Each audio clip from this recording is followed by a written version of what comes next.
Hi everyone, this is Heather. Thanks so much for joining me. Today we're going to be making a fun little Get Well Soon pop-up card.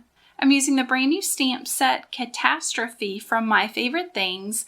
On the outside of the card is a cute little calico cat with a box of tissues that said, "Heard you had a catastrophe."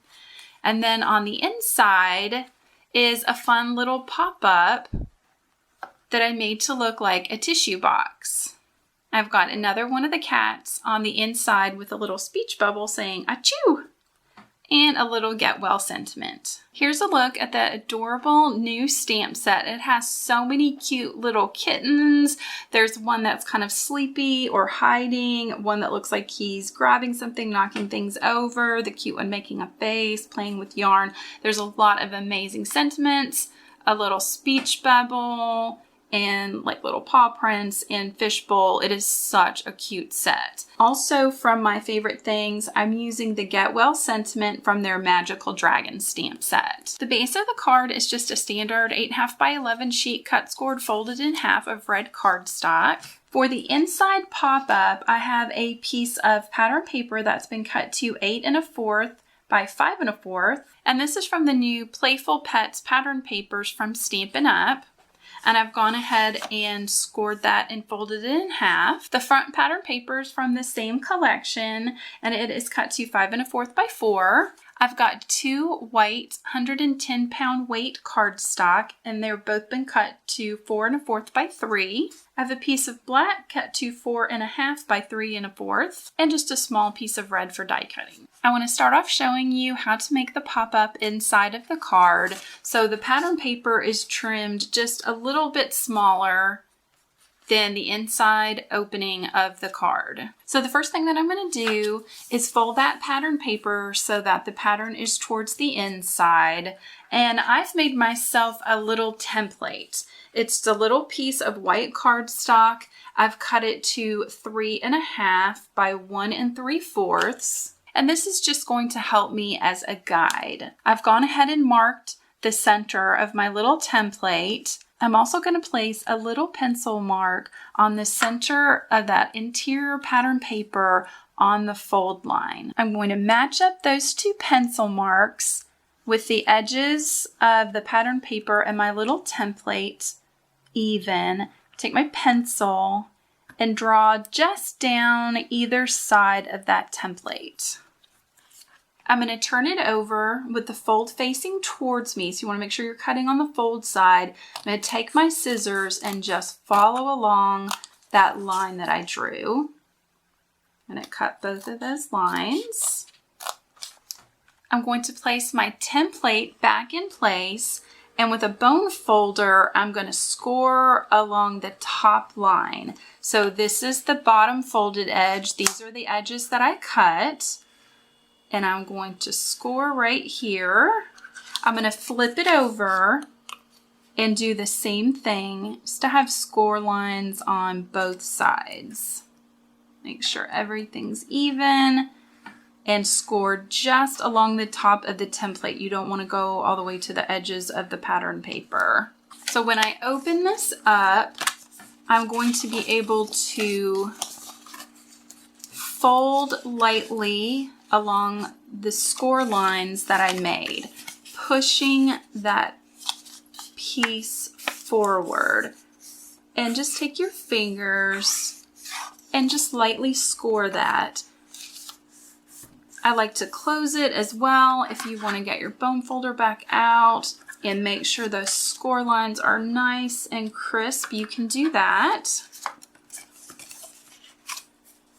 And now when you open it up, you have that nice pop-up box. Now that I've done all the cutting and scoring for the inside of my pop-up, I'm going to lay my pattern paper out flat, opening it up all the way.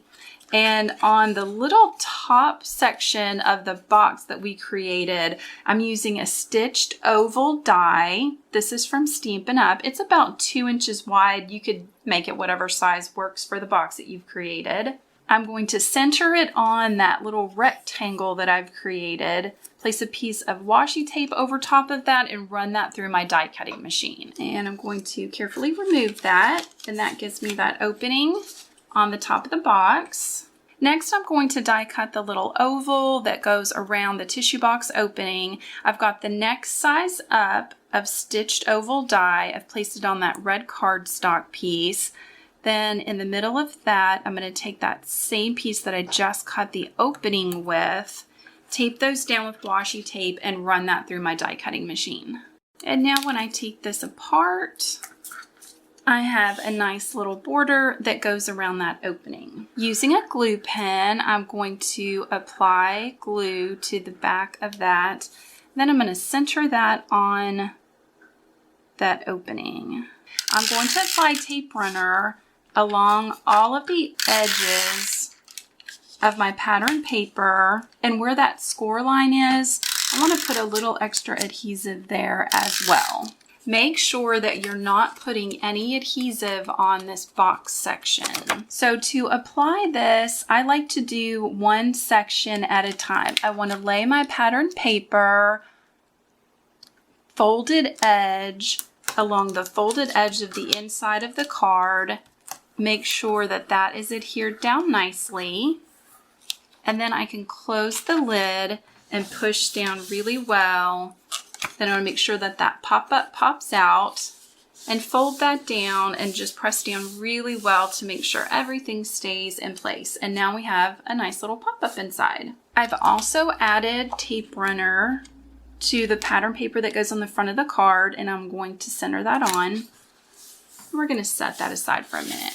Using black memento ink, I've gone ahead and stamped out my images. This one is a little scene, so I've placed them exactly where I wanted them, with the little kitten look like he's gonna grab a tissue, and then the sentiment is across the top.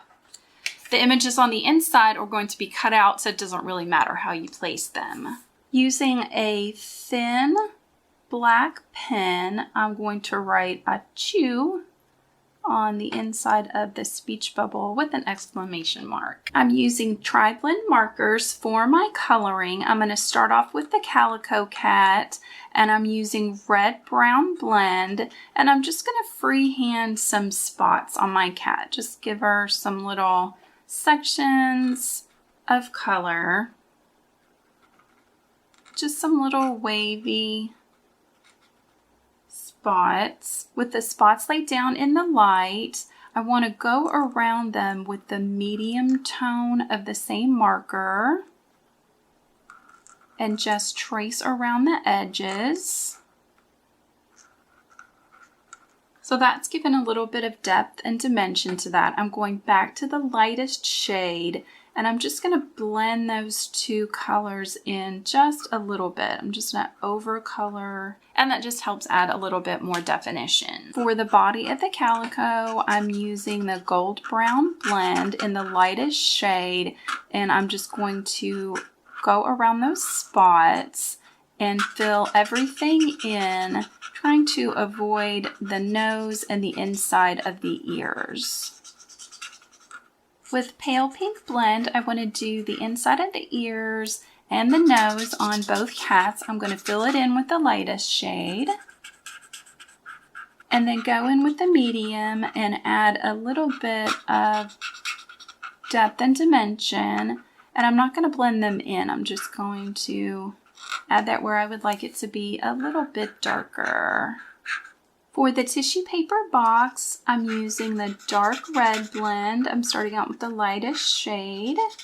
Just wanted to tie in a little bit of the red of the card into the coloring. And then with the medium, I'm going to add just a little bit of definition. Again, I didn't really do any blending or use the darker color just because this is such a small little area. The last marker that I'm using is the ice gray. I'm going to add just a little touches of gray here and there to the tissue box, just so that it's not stark white. Then I'm going to add a shadow. I'm just going to hand draw that in underneath the cat and the tissue box. And I'm finished coloring this cat. Moving on to this one, I'm going to use that same gray and lightly outline the speech bubble again, just so that it's not stark white. And continuing on with the same light shade, I'm going to color in this kitty. I'm going to avoid the center of the face and a little spot on the belly and the back, and just leave those white. With the lightest shade filled in, I'm going to move on to the darker shade. Add some shading and shadowing.